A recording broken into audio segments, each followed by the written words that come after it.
اعوذ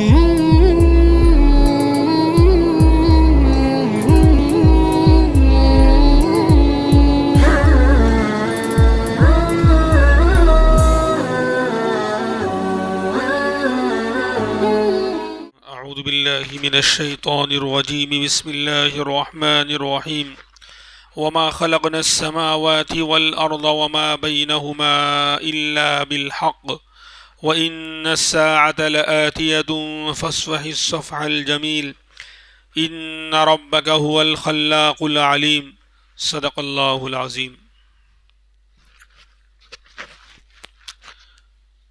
یہ جو آیات ابھی تلاوت کی گئی، اللہ تبارک و تعالیٰ نے ہمارے نبی امام الانبیاء محمد الرسول اللہ صلی اللہ علیہ وسلم کو تسلی اور دلاسا دینا چاہتے ہیں، کیونکہ آپ لوگوں کو دعوت دینے میں اور اللہ کی طرف بلانے میں پورا زور لگا دیا کرتے تھے، صبح سے شام تک، اور راتوں کو بھی آپ جو ہے امت کی فکر میں جو ہے گھلتے تھے اور تڑپتے تھے اور قربانیاں دیا کرتے تھے۔ لیکن اس کے نتیجے میں لوگ بجائے بات سننے اور ایمان قبول کرنے کے اور آپ کی ان قربانیوں کی قدر کرنے کے بجائے الٹا آپ کو ستاتے اور آپ کا مذاق اڑاتے، تو ظاہر سی بات ہے کہ آپ بھی انسان ہیں، تو دل آپ کا بھی دکھتا تھا اور آپ کو بھی تکلیف ہوتی تھی۔ تو اللہ تبارک و تعالیٰ تسلی دے رہے ہیں کہ اس کائنات کو، آسمان و زمین کو، دنیا کو، یہ پیغمبر ہم نے بے مقصد اور بیکار نہیں بنایا، بلکہ مقصد ہے کہ ایمان لانا اور ہمیں پہچاننا اور ہماری عبادت کرنا اور گناہوں سے بچنا، برائیوں سے دور رہنا، انسانیت کی ہمدردی کرنا، یہ دنیا کو بنانے اور بھیجنے کا اور پیدا کرنے کا مقصد ہے۔ لیکن چونکہ آج ہماری زندگی، عام مسلمانوں کی زندگی بے مقصد ہو چکی ہے، جسے ہم سمجھتے ہیں کہ ہم اوقات کو بیکار ضائع کرتے ہیں۔ ہمارے اندر عام طور پر، عام بات کر رہا ہوں، کہ وقت کو ضائع کرنے کی بیماری سب سے زیادہ ہے، اور موبائل نے اس میں اور زیادہ جو ہے اس کے اندر بڑا کردار ادا کیا ہے کہ گھنٹوں جو ہے بے وجہ کی چیزوں میں، نہ دین کا فائدہ نہ دنیا کا فائدہ، گیم اور پتہ نہیں کیا کیا، اس کے اندر وقت کو ضائع کر رہے ہیں اور عبث اور بیکار کام میں لگے ہوئے ہیں۔ تو ہم یہ سمجھتے ہیں شاید آسمان و زمین کا پیدا کرنا بھی شاید ایسے ہی ہے۔ اسی لیے اللہ نے کہا تھا کہ افحسبتم انما خلقناکم عبثا، کیا تم نے یہ گمان کر رکھا ہے کہ ہم نے تم کو ایسے ہی بیکار پیدا کیا ہے؟ یا وما خلقنا السماوات والارض وما بینہما لاعبین، اس طرح کی آیت کہ ہم نے آسمان و زمین کو خالی کھیل کود اور تماشے کے لیے اور ٹائم پاس کرنے کے لیے یعنی پیدا کیا ہے۔ جسے آج ہم ٹائم پاس کرتے ہیں، اور جو ٹائم پاس کرتا ہے وہ کہتا ہے میرے پاس ٹائم نہیں ہے۔ ٹائم تو پاس کر رہا ہے، تو گزار وقت اتنا زیادہ تیرے پاس ہے کہ تو اس کو کاٹنے کے لیے الٹے سیدھے جھمیلوں میں لگا ہوا ہے۔ وہ کہہ رہا ہے میرے پاس ٹائم نہیں ہے۔ دنیا کا سب سے بڑا جھوٹ ہے آج اگر مسلمان یہ کہتا ہے کہ میرے پاس ٹائم نہیں ہے۔ خیر، تو اللہ کہتے ہیں کہ نہیں انسانوں، تم اپنے عمل پر ہمارے عمل کو یعنی قیاس مت کرو، کہ فرماتے وما خلقنا السماوات والارض، اور ہم نے نہیں پیدا کیا آسمانوں کو اور زمینوں کو، وما بینہما، اور جو کچھ اس کے درمیان میں ہے، ہم نے ان کو بے مقصد پیدا نہیں کیا، الا بالحق، حق کے ساتھ اور ایک مقصد کے تحت اور ایک پلان کے تحت پیدا کیا ہے۔ یعنی ہم اپنا تعارف کرانا چاہتے تھے کہ آسمانوں کو، زمینوں کو اور اس کے درمیان کی چیزوں کو دیکھو، غور کرو، مخلوق کو دیکھ کر خالق کو پہچانو، بنی ہوئی چیز کو دیکھ کر بنانے والے کو پہچانو۔ آج دنیا میں ہم اس کو تو جانتے ہیں، دنیا کے معاملے میں، کہ پروڈکٹس اور چیز بنی ہوئی اچھی ہوتی ہے تو کہتے ہیں کمپنی شاندار ہے، اس کی آئٹم اچھی ہے تو کمپنی بھی بڑی شاندار ہے۔ تو آئٹم دیکھ کر، بنی ہوئی چیز کو دیکھ کر بنانے والے کمپنی کو پہچانا جاتا ہے اور اس کی تعریف کی جاتی ہے۔ لیکن آج انسان اس تھیوری اور اس اصول کو دین کے معاملے میں استعمال نہیں کر رہا کہ بنی ہوئی چیز کو دیکھ کر بنانے والے کو پہچانا جاوے۔ وفی کل شیء لہ آیۃ تدل علی انہ واحد، ہر چیز میں اللہ کی قدرت کی نشانیاں ہیں جو پکار کر کہہ رہی ہیں کہ وہ ایک ہے، وہ بنانے والا اکیلا ہے، انوکھا ہے، البیلا ہے، نرالا ہے۔ قل هو اللہ احد، کہ کہہ دو اے پیغمبر اللہ ایک ہے، فی ذاتہ و فی صفاتہ و فی کلی کمالہ، کہ ہر چیز میں اللہ ایک ہے، اپنی ذات کے اعتبار سے بھی ایک ہے، اپنی تمام خوبیاں اور کمالات کے اعتبار سے بھی ایک ہے۔ تو اس اللہ کو پہچانو، اور جو اس میں غور کرتا ہے، اللہ کی بنائی ہوئی چیز میں غور کرتا ہے، قرآن اس کو سب سے بڑا مائنڈیڈ قرار دے رہا ہے، عقل مند قرآن اس کو کہہ رہا ہے۔ اور ہم جو بڑا چیٹر ہو، شارٹ کٹ راستے سے اس کی ٹوپی اس کو پہنائی، ٹوپی گھما گھما کر جو ہے چند مہینوں میں کروڑ پتی بن گیا، تو لوگ دیکھا فلاں کا لونڈا کہاں سے کہاں پہنچ گیا۔ یعنی وہ باپ بھی اپنی اولادوں کو تانے مارتا ہے، جو اولاد بیچاری نیک ہے اور گزارا ہو رہا ہے، بھوکے نہیں مر رہے ہیں، اولاد بیچاری یعنی کچھ دین کی فکر کر رہی ہے، نماز وغیرہ کی پابند ہے اور کاروبار بھی کر رہی ہے، ایسا نہیں کر رہی ہے، لیکن لاکھوں میں نہیں کھیل رہی بیچاری، گزارا ہو رہا ہے، کسی کے سامنے ہاتھ پھیلانا نہیں پڑ رہا ہے، لیکن آج سب کو کروڑوں میں کھیلنے کا خواب، ہر کوئی شیخ چلی کا خواب دیکھتا ہے۔ تو اب اس چیٹر معلوم ہے کہ وہ چیٹنگ کر کے ایک دوسرے کو ٹوپی پہنا کر اس نے یہ مال کمایا ہے، پھر بھی اس کی مثال لے کے دیکھا وہ کتنا مائنڈیڈ ہے، کتنا ہوشیار ہے، کتنا عقل مند ہے، کس طرح اس نے جو ہے یعنی کاروبار کو ہینڈل کیا اور اتنی ترقی پر پہنچ گیا۔ ہینڈل نہیں کیا بلکہ سب کو کیا کہتے ہیں چونا لگایا ہے بغیر پان کے، تو وہ تو زیادہ چبھے گا نا چونا۔ خیر جو لوگ چونا کھاتے ہیں وہ پان کے ساتھ کھاتے ہیں، تب جا کر ہضم ہوتا ہے۔ تو فرما رہے ہیں کہ عقل مند اس کا نام نہیں، بلکہ قرآن میں کہا گیا ان فی خلق السماوات والارض واختلاف اللیل والنہار لآیات لأولی الالباب۔ کون ہے عقل مند؟ کہ آسمان و زمین کے پیدا کرنے میں غور کرتے ہیں،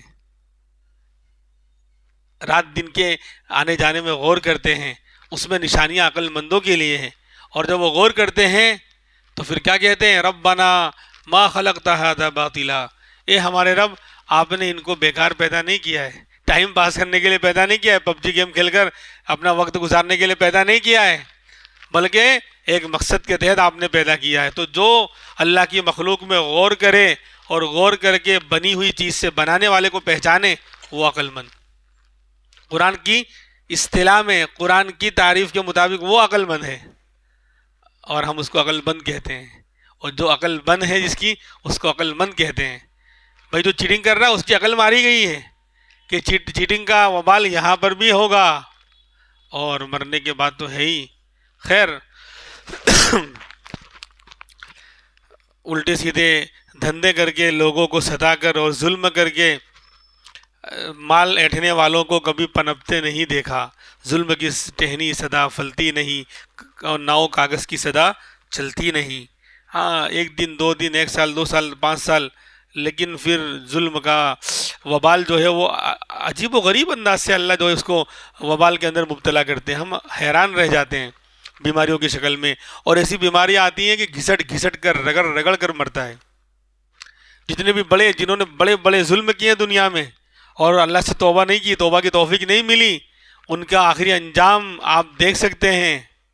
اس دنیا کے جو بڑے بڑے ظالم، اس ملک کے جو شداد اور نمرود آئے تھے، جو 2 4 پہنچ گئے جہنم میں، جو بہت چیختے تھے، چلاتے تھے اور کہ ہم یوں کر لیں گے، ایسا کر لیں گے، ان کا انجام آخری بہت ہی گھسٹ گھسٹ کر اور رگڑ رگڑ کر مرے ہیں، عجیب و غریب بیماریوں کے اندر مبتلا ہوئے ہیں۔ آج کل کے فرعون اور شداد کا بھی حال یہی ہوگا اگر انہوں نے توبہ نہیں کی۔ ہم بد دعا ہم کیوں کریں؟ لیکن ہم یہ تو کہہ سکتے، دعا تو کر سکتے کہ اللہ ان کو ہدایت دے، نہیں ہے تو پھر آپ خود نمٹنے والے ہیں، آپ کا جو اصول اور ضابطہ ہے اس کے مطابق آپ خود نمٹنے والے ہیں۔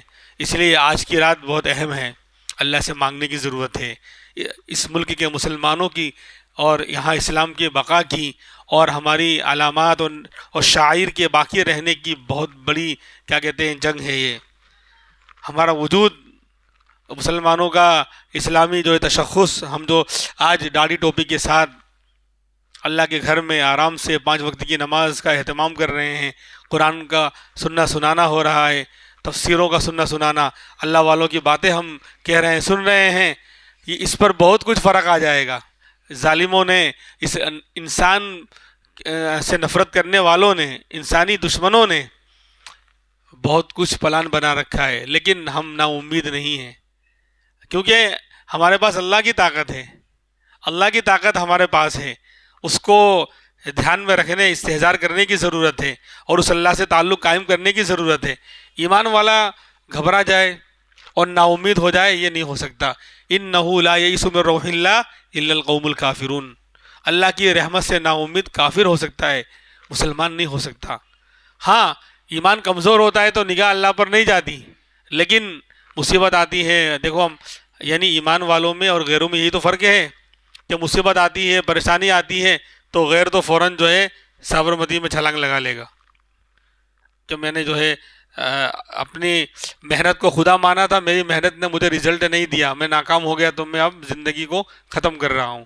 لیکن ایمان والا چاہے ایمان کمزور ہے اور بے عمل زندگی گزر رہی ہے، پہلے چیخے گا، چلائے گا، روئے گا، شور کرے گا، پھر آخر میں کہے گا چلو اللہ کو یہی منظور تھا، قسمت میں یہی، یہ تقدیر کا جو ایمان ہے قسمت والا، تقدیر والا، یہ بعد میں آخر میں اپنا اثر دکھلا کر رہتا ہے۔ اور جو ایمان کے پہلے سے مضبوط ہوتے ہیں، ایمان میں اللہ کے تعلق میں، وہ پہلے سے کہتے ہیں، پہلے سے ان کو صبر آ جاتا ہے، بڑی سے بڑی مصیبت میرے اللہ نے لکھی ہے تو آئی ہے، میرے اللہ نہیں چاہے گا تو نہیں آئے گی، فوراً ان کو صبر آ جاتا ہے۔ بلکہ وہ آگے سے ہم ان کی تعزیت کرنے جاتے ہیں تو وہ آگے سے ہمیں صبر کی تلقین کرتے ہیں۔ اللہ والوں کا حال اتنا یعنی اللہ کے اوپر اتنا سکون والا ہوتا ہے، یقین والا ہوتا ہے۔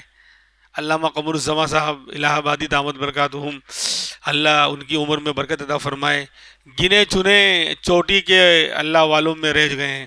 اگر میں فہرست میں گنوں ہندوستان کے اللہ والوں میں تو پہلا دوسرا تیسرا نمبر آئے گا حضرت کا، بہت ہی ہائی لیول کے لوگوں میں آج جو ہے یہ امت کا سرمایہ ہے۔ لیکن ہم لوگ جو ہے مردہ پرست قوم ہیں، جب حضرت چلے جاتے بولے حضرت ایسے تھے ویسے تھے، دنیا اور زندگی میں تو برائی کر دیں، برائی کریں گے، فائدہ نہیں اٹھائیں گے اللہ والوں سے۔ جب انتقال ہو جائے گا تو پھر وہ لمبے لمبے مضمون اور لمبی لمبی باتیں کریں گے، حضرت ایسے تھے ویسے تھے، ڈبل پیسے تھے۔ بعد میں بولنے سے کیا فائدہ، زندگی میں فائدہ اٹھا۔ تو 5-6 سال پہلے الہ آباد کا سفر ہوا تو اسی وقت حضرت کے بڑے صاحبزادے کا انتقال ہوا تھا، مولانا مقبول ان کا نام تھا، ان کی عمر بھی 60 کے اوپر تھی صاحبزادے کی، حضرت کی تو 90 کے اوپر ہے، ابھی بیمار چل رہے ہیں، موقع نہیں مل پایا، ورنہ بھی سفر تھا تو ملاقات کرنی تھی لیکن نہیں ہو پائی۔ تو تیسرا دن تھا، بیٹے عالم جید عالم تھے، وہ بھی بیٹے کے انتقال کا ابھی دوسرا تیسرا دن تھا، اور فجر کے بعد ہم پہنچے حضرت کے گھر۔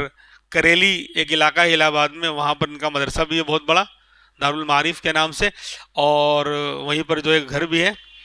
تو فجر کے بعد ہم لوگ پہنچے، اشراق کا ٹائم ہو چکا تھا، تو معلوم کیا ایک ڈاکٹر صاحب جو ہمارے دوست ہیں، حضرت کے خاص گاؤں کے ہیں لیکن رہتے ہیں سراؤں الہ آباد میں، تو ان کے وجہ سے جو ہے تعلقات ہو گئے۔ تو پہنچے فجر کے بعد، کہا کہ آج حضرت نے بیان کیا ہے تھوڑا اور ابھی آرام کرنے کے لیے چلے گئے ہیں، لیکن کہا کہ جا کے کہنا کہ فلاں لوگ ملنے آئے ہیں، خالی اطلاع دے دیں۔ تب اطلاع دی گئی تو فوراً باہر نکل کر آ گئے، اور تقریباً آدھا پونا گھنٹہ ٹائم دیا۔ تو ہم لوگ کیا تعزیت کرتے، تسلی کے کلمات، آج ہم لوگ تعزیت کرنا بھی نہیں جانتے۔ تعزیت کے معنی تسلی دینا، تعزیہ جو ہے نا، تعزیہ اب خالی محرم میں نظر آتا ہے، تعزیہ کے اصل معنی تسلی دینے کے ہیں، تعزیتن عربی کا لفظ ہے یہ، عین زا تعزیہ۔ تو تعزیہ کے معنی تسلی دینے کے، یعنی آپ کسی کا کہ ہاں انتقال ہو گیا ہے تو اس کے جو پسماندگاں ہیں، اس کے جو گھر والے ہیں ان کے پاس جائیں اور دو اطمینان کے دو کلمات کہیں، ان کو تسلی و سکون ہو، ان کا غم بانٹیں، غم ہلکا کریں، یعنی ایسی بات کریں کہ وہ غم کو بھول جائیں یا کم ہو جائے غم۔ ہم تو جا کے رلاتے ہیں، ہم لوگ کیا کرتے ہیں اور رلاتے ہیں۔ کیا ہوا، 10 دن 15 دن ہو چکا تھا کسی کے انتقال کو، سمجھے، وہ بیچارہ رو دھو کر آنسو بھی ختم ہو چکے تھے اور غم بھی کم ہو گیا تھا یا ختم ہو چکا تھا، اب فلاں رشتہ دار پہنچا 10-15 دن کے بعد، حالانکہ پوری جگت میں پوری دنیا کو معلوم تھا کہ حضرت فلاں بیماری میں انتقال ہوا ہے، سب کو معلوم تھا کہ اس طرح بیماری ہوئی تھی، اس میں انتقال ہوا ہے، اب جائیں گے کیا ہوا تھا، اچھا ایسا ہوا تھا، پھر اب وہ پورا غم، یہ بھی پہلے سے منہ تھوڑا ہے نا، یہ رونے کا بنا کے بیٹھے گا پہلے سے تاکہ وہ دیکھ کر رونے لگ جائے، بلکہ آتے ساتھ ہی ایک تو یہ ہے کہ وہ بہت اپنا قریب ہے، یعنی سگا بیٹا آ گیا، سگا بھائی آ گیا، اور اس کی وجہ سے یاد تازہ ہو گئی اور وہ سامنے والا رو رہا ہے، وہ مسئلہ الگ ہے. لیکن یہ رشتہ دار ہے، دور کا ہے، اس کو اتنا غم نہیں ہے، لیکن پھر بھی بولے منہ نہیں بناؤں گا تو بولے گا کہ تعزیت کرنے آیا ہے کہ ہنسی مذاق کرنے آیا ہے. تو پہلے منہ بنا کے پہلے سے بیٹھے گا تاکہ وہ دیکھ کر اس کو غم ہو جائے گھر والے کو. پھر پوچھے گا کیسے ہوا تھا، کیا ہوا تھا. حالانکہ اخبار میں بھی چھپ چکا ہے، پوری دنیا کو معلوم ہے کہ حضرت فلاں بیماری کے اندر مرحوم کا انتقال ہوا ہے، ایسے ہوا ہے. پل پل کی خبر جو ہے واٹس ایپ پہ آ رہی تھی، پھر بھی پوچھے گا، یعنی اس کو تکلیف دے گا تاکہ وہ ساری باتیں بیان کر کے پھر غم تازہ کرے اور روئے. پھر کہے گا بہت برا ہوا، پھر تھوڑا آنسو بھی بہا دے گا. اس کو تعزیت نہیں کہتے، یہ اسلامی تعزیت نہیں ہے، بلکہ تعزیت اس کو کہتے ہیں کہ آپ اس طرح کی بات کریں کہ اس کو تسلی ہو، اس کا غم ہلکا ہو، ہمت بندھائیں. اس کو تعزیت کہا جاتا ہے. مفتی سعید صاحب رحمۃ اللہ علیہ جو دارالعلوم دیوبند کے شیخ الحدیث تھے، حضرت کا 2020 میں انتقال ہوا لاک ڈاؤن میں. بہت بڑا امت نے سرمایہ کھو دیا. بہت یعنی دیوبند میں جو ہے جتنا متاثر جو ہے حضرت سے ہم لوگ ہوئے کسی سے نہیں ہوئے. اور 2-3 دن تک تو مطلب بے اختیار آنسو ہماری آنکھوں سے نکلتے رہے ہیں. اتنا غم مجھے کبھی نہیں ہوا جتنا مفتی سعید صاحب کے جانے سے ہوا. زبردست شخصیت، یعنی جن لوگوں نے دیکھا ہے قریب سے وہ جانتے ہیں. تو ہم نے تو بہت کچھ سیکھا ہے اور بہت کچھ حاصل کیا ہے. تو بہرحال حضرت کا جب انتقال زندہ تھے تو زندگی میں ان کے بڑے صاحبزادے کا 1995 میں یعنی انتقال ہو گیا تھا 34-35 سال کی عمر میں، جوانی کے اندر، حضرت کے بڑے صاحبزادے کا. مفتی عبدالرشید ان کا نام تھا. تو حضرت فرماتے ہیں کہ میں لندن میں تھا، میرے بیٹے کا حادثہ ہو گیا تھا، اس میں انتقال ہو گیا. یعنی وہ ٹرک میں جا رہے تھے مظفر نگر سے دیوبند، تو اس میں کوئی کیمیکل وغیرہ رکھا تھا، وہ پورا جو ہے وہ کینٹر الٹ گیا. تو اس میں مفتی صاحب بھی جھلس گئے اور بھی لوگ انتقال کر گئے. تو مفتی صحیح صاحب کہتے ہیں کہ میرے صاحبزادے کا انتقال ہوا، میں لندن میں تھا. جب میں پہنچا تو مجھے غم تھا. ایک یعنی نوجوان عالم دین باصلاحیت، ایک دم سے ایک آدمی بیمار ہوتا ہے تو پہلے سے ہمت یعنی اس طرح کی ہو جاتی ہے برداشت کرنے کی کہ اب انتقال ہو جائے گا. لیکن اچانک حادثہ ہو جاوے تو آدمی برداشت نہیں کر سکتا. تو میں آیا، بالکل ٹوٹا ہوا تھا، غم مجھ پر جو ہے ٹوٹا ہوا تھا. اب میں گھر میں بیٹھا ہوں، لوگ آ رہے ہیں تعزیت کر رہے ہیں، مجھے کسی سے یعنی اچھا نہیں لگ رہا ہے. سب آ رہے ہیں منہ اتار کے بیٹھے ہیں، تو ان کو دیکھ کر مجھے اور زیادہ ٹینشن ہو رہا ہے. خالی میرے ایک دوست تھے، دلی میں رہتے تھے، مولانا تھے، وہ جب آئے تعزیت کرنے تو ان کی تعزیت مجھے پسند آئی. حضرت کا کمرہ اوپر ہے، نیچے سے سیڑھی چڑھ کے اوپر جانا پڑتا ہے. تو وہ نیچے سیڑھی پر سے ہی السلام علیکم زور سے سلام کرتے ہوئے اور اشعار پڑھتے ہوئے خوشی والے داخل ہوئے اور آ کر جم کر معانقہ کیا. اور جب تک بیٹھے رہے بس ہنسی مذاق کی اور خوشی کی باتیں کرتے رہے. تو ان کی تعزیت سے میرا غم ہلکا ہو گیا. تو یہ تعزیت ہے، اس کو تعزیت کہا جاتا ہے. بہرحال بات کہاں سے کہاں چلی گئی. تو فرماتے ہیں کہ اللہ والے جو ہیں ان آیتوں میں غور کر کے اللہ کو پہچانتے ہیں، اس کا نام عقل مندی ہے. تو فرمایا کہ ہم نے آسمان و زمین کو اور جو اس کے درمیان اس کو بیکار پیدا نہیں کیا، بلکہ ایک مقصد کے تحت پیدا کیا ہے. تو لہذا یہ پیغمبر آپ اپنی دعوت دے رہے ہیں، آپ سمجھا رہے ہیں، لوگ آپ کی بات نہیں مان رہے، نہ مانیں، لیکن آپ ٹینشن نہ لیں، ہم آپ کو تسلی دے رہے ہیں. اور وَإِنَّ السَّاعَةَ لَآتِيَةٌ، اور بے شک قیامت آنے والی ہے، ٹینشن نہ لیں. اگر یہاں یہ بچ گئے تو بھائی ضروری تھوڑی ہے کہ آدمی جو مرے تو عذاب کے ساتھ ہی مرے، کسی کو بغیر عذاب کے موت آئی. لیکن تو دنیا میں اگر عذاب نہیں آیا، بغیر عذاب کے بچ گیا تو آخرت میں تو وَإِنَّ السَّاعَةَ لَآتِيَةٌ، بے شک قیامت آ کر رہے گی.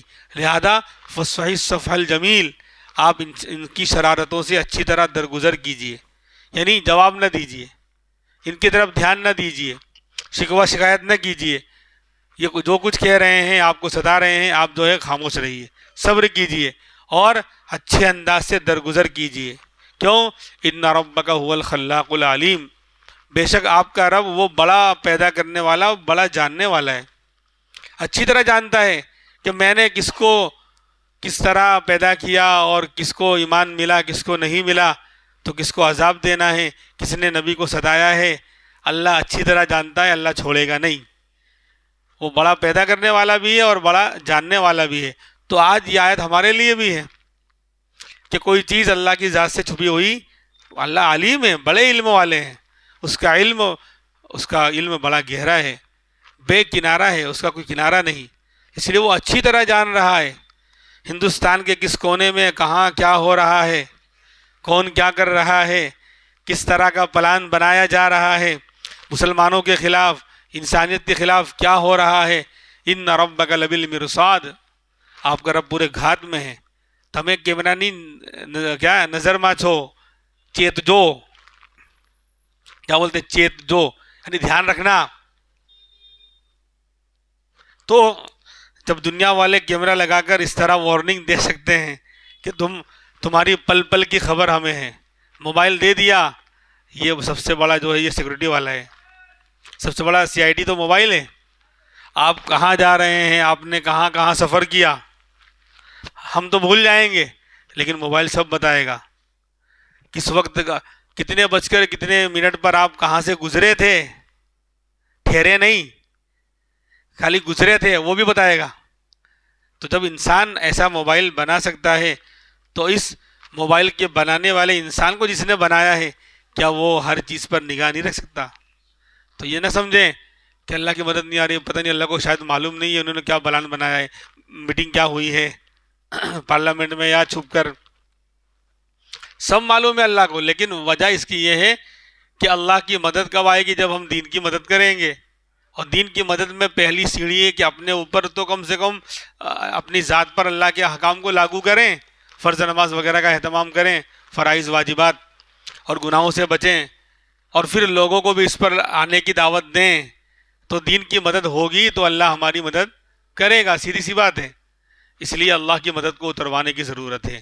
اور قرآن میں اللہ کہہ رہے کہ اللہ ہمارے مولا ہیں، کل بھی میں نے کہا تھا اللہ ہمارے مولا ہیں، اللہ ہمارے ناصر ہیں، اللہ ایمان والوں کے مددگار ہیں، وہ تو مدد کرنے کے لیے بیٹھے ہیں، کوئی مدد کروانا چاہے تو صحیح، ڈپارٹمنٹ کھلا ہوا ہے لیکن کوئی آتے ہی نہیں اپلیکیشن لے کر، سب جو ہے دنیا والوں کے پاس، یا دنیا کے تذکرے کہ ایسا ہوگا، اس نے یوں کر لیا، اس نے ایسا بول دیا ہے، حالانکہ جس نے بولا تھا وہ خود مر جائے گا، اس کو خود معلوم نہیں کہ میری موت کل آنے والی ہے۔ ڈاکٹر لوگ فلاں مریض کے بارے میں کہہ رہے تھے کہ یہ جو ہے 1 مہینے کا مہمان ہے، وہ مریض تو زندہ رہا 10 سال تک، لیکن ڈاکٹر چلے گئے، دونوں ڈاکٹر چلے گئے، ایسے ہزاروں مثالیں ہیں۔ اس لیے انسانوں سے کیا ڈرنا، مخلوق سے کیا ڈرنا، بلکہ خالق کا ڈر پیدا کرنے کی ضرورت ہے۔ یہ زندگی اصل ہے، لائف، ایمان والے کی لائف اصل ہے میرے بھائی، اور ایمان والے کی لائف میں اللہ کا ڈر ہوتا ہے، اللہ سے محبت ہوتی ہے۔ اگر یہ بات ہمارے اندر پیدا ہو جائے نا تو کیا کہ تلواروں کی چھاؤں میں بھی سجدے شاندار ادا ہوں گے۔ دیکھ لو، اور یہ کوئی صحابہ یا انبیاء کے واقعات کی طرف اشارہ نہیں کر رہا ہوں، دیکھ لو آج فلسطین کو دیکھ لو، اہل غزہ کو دیکھ لو، کیا جذبہ ہے، یعنی بچوں میں کیا جذبہ ہے، بڑوں کو چھوڑو، بچوں میں کیا جذبہ ہے، یعنی عجیب و غریب ان کی داستانیں ہیں، چہرے پر کیا کہتے ہیں بل نہیں آ رہا، اور ہنستا ہوا چہرہ، سب کچھ لٹ گیا ہے، سب کھنڈر بنا ہوا، اس میں کھیل رہے ہیں، کود رہے ہیں۔ تو یہ ایمان ہے اندر کا اللہ کا تعلق ہے۔ ایمان داڑھی ٹوپی کا نام نہیں ہے، ایمان ظاہری طور پر جبے کبے پہننے کا نام نہیں ہے، بلکہ دل میں اللہ کی محبت کو بسانے کا نام ایمان ہے، دل میں اللہ کے ڈر کو اتارنے کا نام ایمان ہے۔ اللہ کاش یہ چیز ہمیں بھی عطا فرما دے۔ مانگنے کی ضرورت ہے، مانگنا چاہیے کہ اللہ تیری محبت دے اور تیرا ڈر دے، کسی کا اور کا ڈر جو دل سے نکال دے۔ ہم کب تک دنیا والوں کی دھمکیوں کو، ان کے ڈر کو دل میں بساتے کب تک ہم نے کتنی زندگیاں گزار دی؟ اب تو تیرا ڈر پیدا کر دے، اب تو تیری محبت پیدا کر دے، واقعی مزہ ہے۔ آج دیکھو دنیا کی چیزوں میں تو مزہ آتا ہے کھانے میں، یہ ٹیسٹ فلاں میں میٹھا ایسا ہے اور یہ ایسا ہے، بولے میٹھے میں بھی الگ الگ آئٹم ہیں، اس کا ٹیسٹ الگ، اس کا ٹیسٹ الگ۔ جب ذوق اچھا ہوتا ہے، آدمی صحت مند ہوتا ہے تو سب ٹیسٹ اچھے لگتے ہیں، لیکن آج عبادت کا ٹیسٹ جو اس سے بھی زیادہ شاندار ہے وہ نہیں آ رہا۔ کیوں نہیں آ رہا؟ کہ اللہ کی محبت نہیں ہے، تو نہ نماز میں مزہ، نہ روزے میں، نہ ذکر میں، نہ تلاوت میں۔ جی اللہ تبارک و تعالی ہمیں جو ہے ان باتوں پر عمل کرنے کی توفیق عطا فرمائے۔ اللہ سے دعا بھی کریں، کل کا جو دن ہے بہت اہم دن ہے، بار بار اللہ والوں کی طرف سے یہ ہدایت دی جا رہی ہے کہ اپنے حق کو مکمل استعمال کریں. جو 18 کے اوپر ہیں، 18 پلس ہیں، جن کا الیکشن کارڈ بنا ہوا ہے اور ووٹ دینے کے حقدار ہیں، اپنے اس حق کو پورا پورا وصول کریں، پورا پورا وصول کریں. ہمارے یہاں تو ایک ہی آپشن ہے، یہاں تو زیادہ پنچایت کرنے کی ضرورت بھی نہیں ہے. نفرت والوں کو ہرانے کے لیے جو بڑا آپشن ہے ایک ہی ہے، تو اسی کی طرف جو ہے ہم لوگ متوجہ ہو جائیں اور ہر بالغ جو بھی حق رکھتا ہے ووٹ کا وہ ووٹنگ کرے. اس کی بیداری چلائیں، محلوں میں، گھروں میں. مستورات بھی اور بڑی عمر کے لوگ بھی ان کا انتظام کریں، ان کو گاڑی سے لے جائیں، چھوڑیں اور اپنے حق کو استعمال کریں، پھر اللہ کے حوالے کریں. تاکہ یہ تو نہ ہو کہ اللہ ہم نے اپنا حق وصول کیا تھا، جو ہمارے بس میں تھا وہ کیا تھا، اب تیرے بس کا مسئلہ ہے کہ تو ان کی اسکیموں کو پلٹ دے. میرا اللہ چاہ لے گا تو مشینیں بھی الٹ جائیں گی. وہ مشینوں کا تھوڑی محتاج ہے، وہ چیزوں کا محتاج ہے ہی نہیں. ایسا تو ہو ہی نہیں سکتا کہ اللہ چاہ رہا ہے ان کو ہرانا لیکن مشین جتا دے گی. مشین میں گڑبڑ کر لیں گے، نہیں کر پائیں گے. اسکیمیں اللہ فیل کر دیتا ہے. ہزاروں لاکھوں مثالیں ہیں، سمجھے. وہ تو جب انتقام لینے پر آتا ہے تو کس سے لیتا ہے اور کیسے لیتا ہے ہماری عقل سوچ بھی نہیں سکتی. ہزاروں مثالیں ہیں، سمجھے.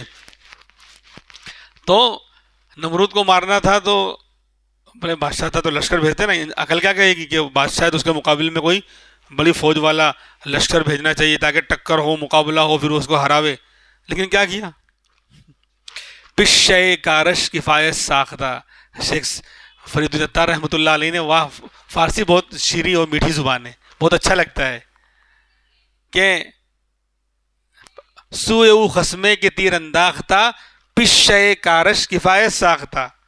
اس کی جانب ایک دشمن نے تیر ڈالا اللہ کی طرف. نمرود نے کیا کہا تھا؟ خدائی کا دعویٰ کیا تھا اور کہا کہ ابراہیم تمہارے خدا کو میں ختم کرتا ہوں. دیکھو تو تیر لے کر آسمان کی طرف چلا ہے، بہت بڑا تیر بنایا ہوگا. تو اللہ نے بھی کہا کہ اس باولے کو، بیوقوف کو جو ہے اس کے بیوقوفی کے اندر ہی تو خوش کر دو. تو تیر میں جو تھوڑا خون وغیرہ لگا کے واپس نیچے اتار دو. تو جب واپس تیر آیا تو کہا کہ دیکھا تمہارے خدا کو میں نے مار دیا ہے، خون لگا ہوا ہے. تو سوئے او خسمے کے تیر انداختہ، اس کی جانب، اللہ کی جانب ایک دشمن نے تیر ڈالا. لیکن ہوا کیا؟ اس سے انتقام لینے کے لیے پشے کارش کفایت ساختہ، ایک چھوٹے سے مچھر نے اس کا کام تمام کر دیا. پشیا مچھر کو بولتے ہیں. پشے کارش، ایک چھوٹے سے مچھر نے اس کا کام کار تمام کر دیا. یعنی اس کے سر میں گھس گیا، سر میں درد شروع ہو گیا. تو جوتوں سے پیٹا جاتا تھا، بولے مارو، جتنا مارتے اتنا آرام ہوتا، جتنا مارتے. اور بعض لوگوں نے کہا کہ وہ مچھر بھی لنگڑا تھا، ایک ٹانگ والا تھا، دو ٹانگ والا تھا بھی نہیں. تو اللہ کی پکڑ تو ایسی ہے میرے بھائی، وہ تو عجیب اس کی شان ہے. ہم نے پہچانا ہی نہیں اپنے رب کو. اور اللہ سے مانگنا چاہیے، جو ہمارے بڑے ہیں، بزرگ ہیں، 50 سال 60 سال کی عمر ہو گئی، کہیں کہ اللہ اب تو دکھا دے، اپنی محبت دے دے. اب زندگی میں کیا باقی ہے؟ لیکن اللہ کی محبت والی اگر زندگی آ گئی، اللہ کے ڈر والی، تو شاندار گزرے گی، مصیبت میں بھی شاندار گزرے گی. اللہ والوں کو ہم نے دیکھا، بہت قریب سے دیکھا. حضرت شیخ صاحب رحمۃ اللہ علیہ، آج پتہ نہیں کیوں باتیں بہت یاد آ رہی ہیں. حضرت شیخ صاحب رحمۃ اللہ علیہ ہمارے جو شیخ الحدیث تھے، 100 سال کی عمر میں انتقال ہوا. اللہ نے بہت بڑے بڑے لوگوں سے پڑھنے کا موقع دیا. ہماری عمر چھوٹی تھی، ان لوگوں سے آخر میں ہم نے پڑھ لیا، جن سے ہمارے بڑوں نے پڑھا ہے. جو ہمارے والد نہیں، دادا کی عمر کے رہے ہیں، ان لوگوں نے بھی ان سے پڑھا ہے، اور اللہ نے ہمیں ان سے پڑھنے کا موقع دیا. 100 سال کی، 90 سال کی عمر میں شیخ نصیر احمد خان صاحب رحمۃ اللہ علیہ، جو شیخ الحدیث تھے دیوبند کے، ایسا تواضع والا اور ایسا یعنی معصوم چہرے والا آدمی میں نے نہیں دیکھا. 90 سال کی عمر میں چل کر آ رہے ہیں دارالحدیث کی طرف، ٹک ٹک لاٹھی لے کر، اور ایک چیز پر بھی کوئی اثر نہیں. حالانکہ کمزوری آ رہی ہے، 90 سال 92 سال کی عمر ہے، خالی تھوڑا سننے میں تھوڑا سا فرق آیا تھا، بس تھوڑا سا زور سے بولنا پڑتا تھا، اور کسی چیز میں کوئی فرق نہیں تھا. اتنی شاندار زندگی.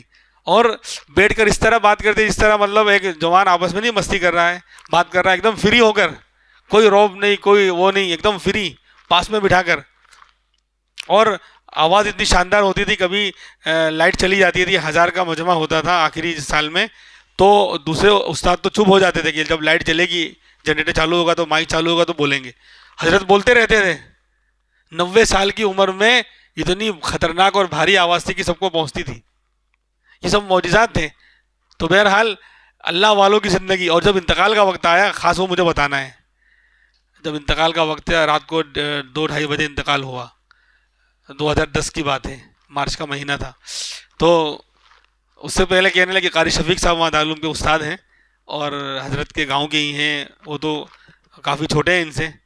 تو وہ بیٹھے ہوئے تھے, طبیعت خراب تھی. تو کہا قاری صاحب اب جو ہے دنیا سے جانے کا وقت قریب آ رہا ہے. کتنا کتنا سکون ہوتا ہے اللہ والوں کو. ہم لوگ موت کے ڈر سے موت, ایکسیڈنٹ, یہ ہو گیا, وہ ہو گیا, بیماری ہو گئی, خالی معلوم پڑا کہ تھوڑا سا بی پی بڑھ گیا ہے تو اب ٹینشن شروع, تو اور بڑھا لیتے ہیں.